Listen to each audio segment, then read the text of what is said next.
the chase, the arrest, the confession, a shocking end to a 7-month investigation. The night was colder than usual, the kind of night that makes even the street dogs restless. It was just after 10 p.m. in the quiet suburb of Brookhill when the call came in. A neighbor had reported hearing a woman screaming in the distance, followed by the sound of something heavy hitting the ground. Officer Raymond Cole, a veteran with 12 years on the force, was the first to arrive. He stepped out of his patrol car and shined his flashlight into the empty street. The yellow light cut through the fog, landing on a woman's handbag lying in the middle of the road. Its contents were scattered: lipstick, car keys, a torn photograph and a cracked phone. Raymond's stomach sank.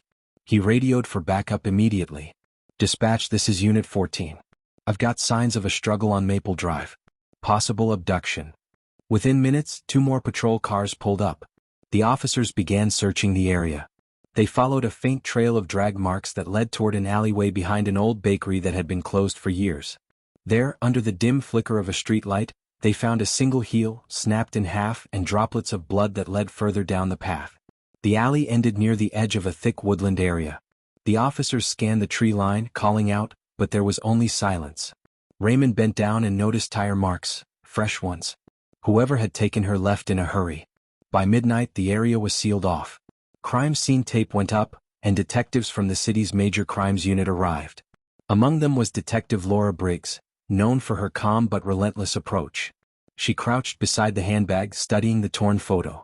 It showed the woman, later identified as Melissa Carter, age 29, smiling with a man whose face was partly ripped off from the tear.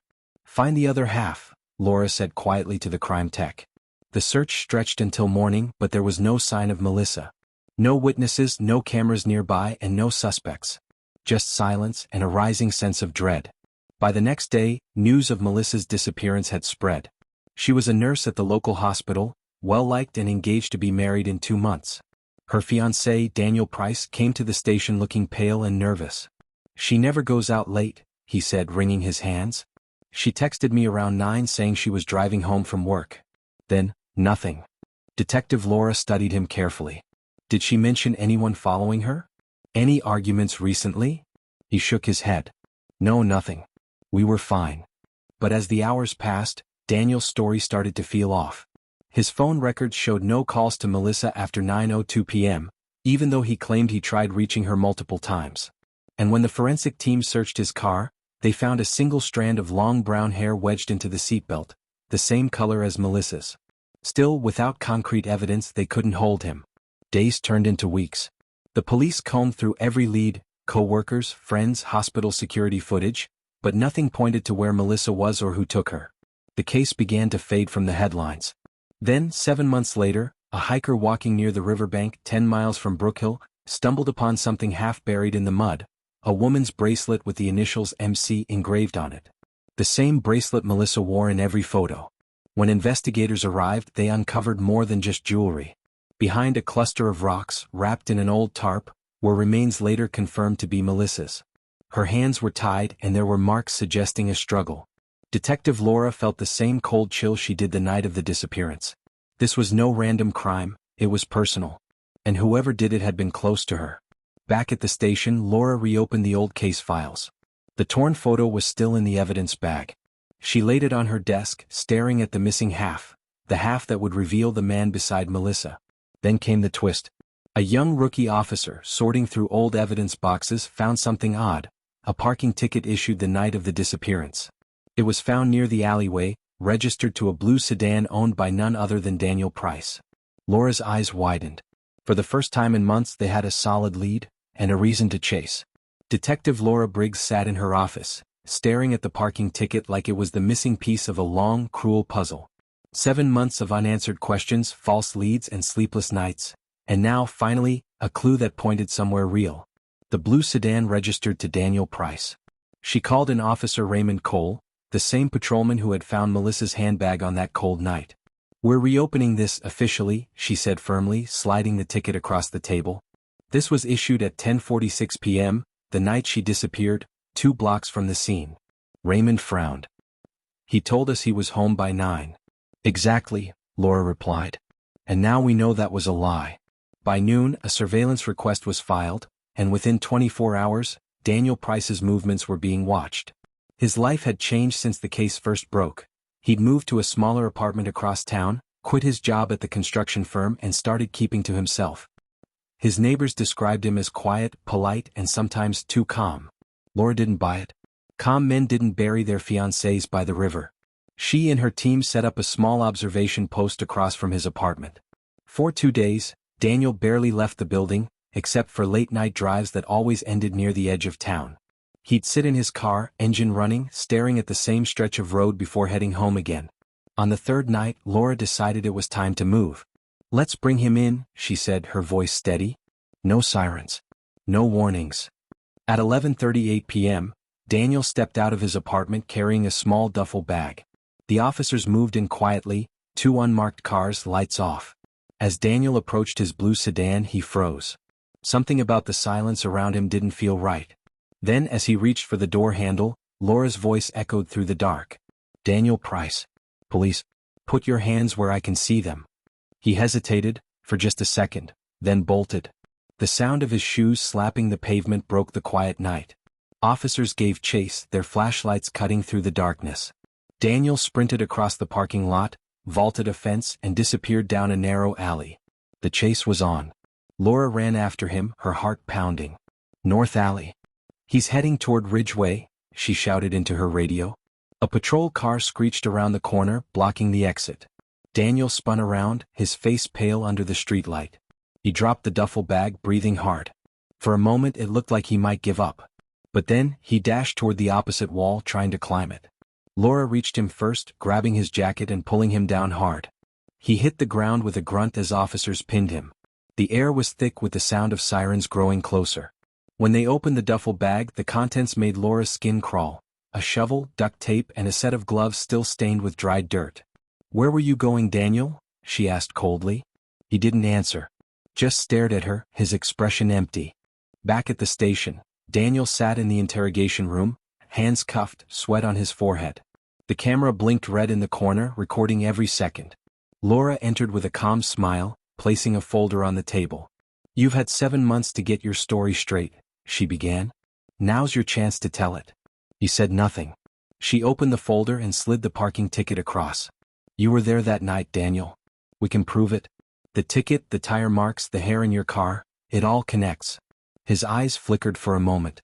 Guilt or fear? Then she laid down the photo, the torn one found in Melissa's handbag. "You remember this?" she asked softly. "We found the other half." Daniel's shoulders stiffened. She pulled out the rest of the photograph. It showed Melissa standing next to him, Daniel's arm around her, both smiling. But behind them, barely visible, was the old bakery in the background. The same alley where the handbag was found. "You told us you hadn't been there in years," Laura said. "But this says otherwise." Silence filled the room. Finally, Daniel leaned back, exhaling shakily. "You don't know what happened," he muttered. "Then tell me," Laura pressed. He looked down at his hands, trembling slightly. "It wasn't supposed to go that way," he whispered. "We argued and she hit her head. I panicked." Laura's eyes stayed locked on him. "So you buried her by the river?" He said nothing. She stood up. "We'll let the evidence speak for you." As the officers led him out, Laura felt the weight of the months lift slightly.